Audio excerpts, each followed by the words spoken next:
Құрметті әріптестер, уважаемые партнеры, волнующий для меня момент. 23 года, представляете? 23 жыл тапжылмай бір жерде бизнес жасау деген оңай емес. Әркімнің қолынан келе бермейді. Міне 20 жылдыққа шығып жатырмын. Кешеде 20 жыл деген міне номинация қазір сахнаға шығамыз.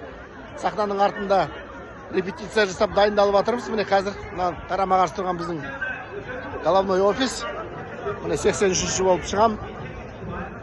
20 жылдан астам еңбек өтілі бар деген. Мен үшін это большая гордость для меня, честно говоря. 83 20 лет тапжылмай, қиындығына қарамай, неше түрлі кезеңдерден всякие трудности прошел. Но я 23 года в тиши. Вот за это я себе горжусь. Горжусь, что я это выдержал, сохранил, приумножил. Вот. Ол да оңай емес. Келуге болады, кетуге де болады. Бірақ 23 жыл тапжылмай бір жерде әлгі адамдар бар ғой, бір заводқа кіреді, 20 жыл, 30 жыл жұмыс істейді, соны шығады. Сол сияқты міне келкен бір сахнаға шығайын деп жатырмын қазір. Бұйырса сахнадан көресіздер. Қараңыздар, наблюдайте.